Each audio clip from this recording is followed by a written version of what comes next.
श्री गुरुदेव दत्त. श्री स्वामी समर्थ. तुम्ही जर श्री स्वामी समर्थांचे खरे भक्त असाल तर कमेंट बॉक्समध्ये श्री स्वामी समर्थ नावाचा जयघोष करायला विसरू नका. चला तर मग व्हिडिओला सुरुवात करूया. गुरुचरित्र अध्याय 14. कथासार. श्री गणेशाय नमः. श्री सरस्वते नमः. श्री गुरुभ्यो नमः. श्री कुलदेवताय नमः. नामधारक सिद्धमुनींना नमस्कार करून जय जयकार करून म्हणाला, अहो योगेश्वर, तुम्ही प्रत्यक्ष ज्ञानसागर आहात. आता मला गुरुचरित्रातील पुढचा कथा भाग सांगा, त्यामुळे मला ज्ञानप्राप्ती होईल. पोटदुखी असलेल्या ब्राह्मणांवर श्रीगुरु प्रसन्न झाले. मग पुढे काय झाले ते मला सविस्तर सांगावे. नामधारकाने अशी विनंती केली असता सिद्धयोगी म्हणाले, बाळा शिष्य ऐक. श्री गुरुचरित्र म्हणजेच भक्तांसाठी कामधेनू आहे. श्रीगुरूंनी ज्यांच्या घरी भिक्षा मागितली त्या सायनदेव ब्राह्मणांवर ते प्रसन्न झाले. ते सायनदेवाला म्हणाले, तू माझी सेवा केलीस त्यामुळे मी प्रसन्न झालो आहे. तुझ्या वंशात उत्तरोत्तर गुरुभक्त जन्मास येतील. श्रीगुरूंनी असा आशीर्वाद दिला असता सायनदेवाला अतिशय आनंद झाला. श्रीगुरूंच्या चरणांना पुन्हा पुन्हा वंदन केले. श्रीगुरूंचा जय जयकार करीत तो म्हणाला, गुरुदेव, भाषण त्रिमूर्तींचा अवतार आहात. केवळ अज्ञानामुळेच तुम्ही लोकांना मनुष्य वाटता. तुमचे महात्म्य वेदनांनाही समजत नाही. तुम्ही प्रत्यक्ष ब्रह्मा विष्णू महेश आहात. आपल्या भक्ताचा उद्धार करण्यासाठी, त्यांना सन्मार्गाला लावण्यासाठी तुम्ही मनुष्यांचा वेश धारण केला आहे. मी तुमचे महात्म्य वर्णन करू शकत नाही. तथापि माझी आपणास एक प्रार्थना आहे. माझ्या कुळात भक्तीची परंपरा कायम राहो. माझ्या कुळातील सर्वांना पुत्र पौत्रादी सर्व सुखे प्राप्त होवोत.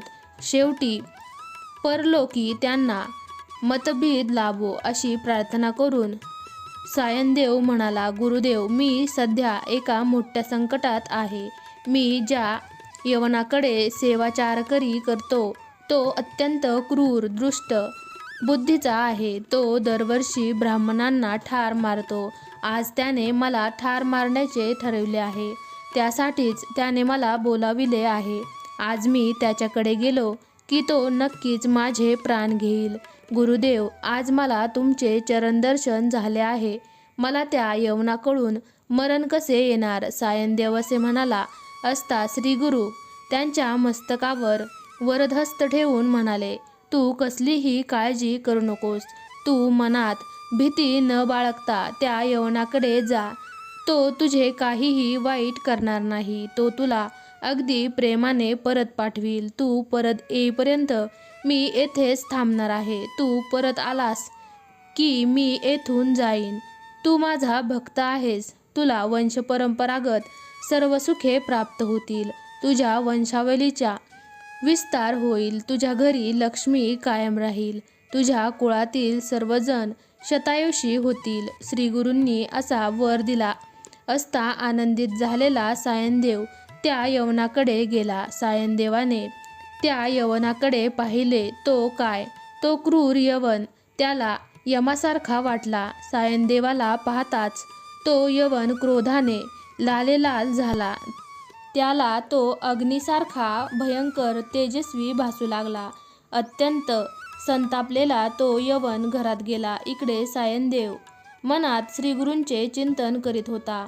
वाळविलेला क्रोध आला तरी तो अग्नीस स्पर्श करू शकत नाही. त्याचप्रमाणे ज्यावर गुरुकृपा असते त्यास क्रूर दृष्ट काय करेल बरे?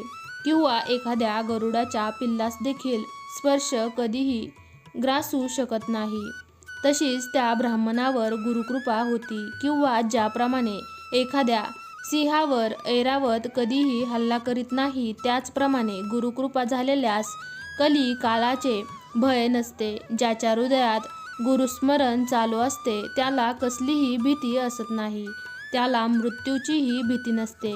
ज्याच्यावर गुरूंची कृपा असते त्याला मुळातच यमाची भीती असत नाही. त्या यवनास चक्कर येऊ लागली. तशा स्थितीत तो आडवा झाला. त्याला झोप आली.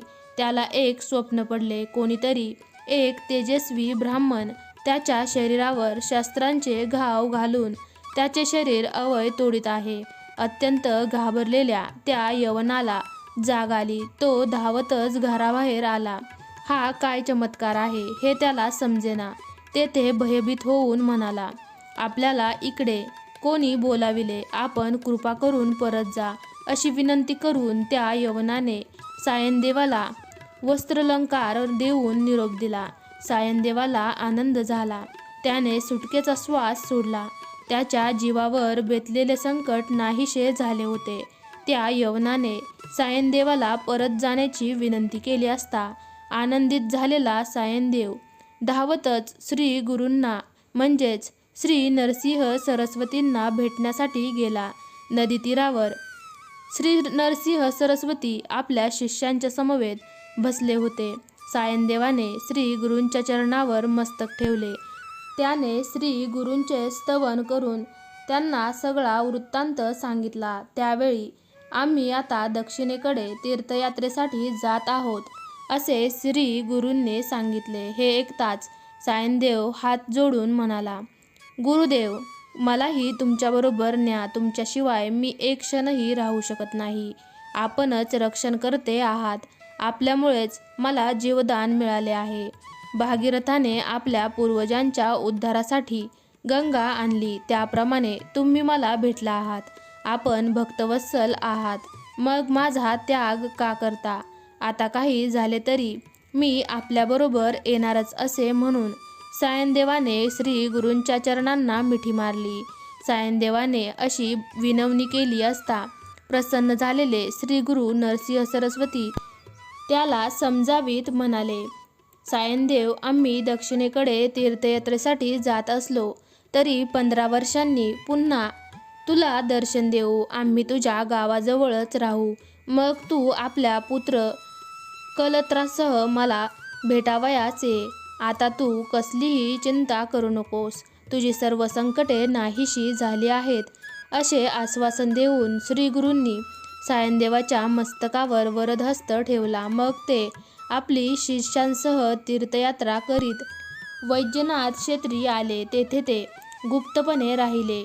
ही कथा ऐकल्यावर नामधारकाने सिद्धमुनींना विचारले, श्री गुरु नरसिंह सरस्वती वैद्यनाथ क्षेत्री गुप्तपणे का राहिले? त्यांचे जे शिष्य होते त्यांना कोठे ठेवले? सर्व इच्छा पूर्ण करणारे श्री गुरुचरित्र म्हणजेच साक्षात कामधेनूच आहे. सिद्धयोगी ते नामधारकाला सविस्तर सांगत आहेत. श्री गुरु नरसिंह सरस्वती दक्षिणेकडे तीर्थयात्रेला गेले. ती सुरस कथा पुढील अध्यायात आहे. ती ऐकण्यासाठी मन एकाग्र करा.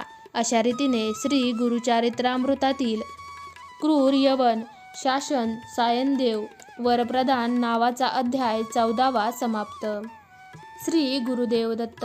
श्री स्वामी समर्थ. तुमची सर्व संकटे दूर होऊन सर्व मनोकामना पूर्ण व्हाव्यात हीच प्रार्थना.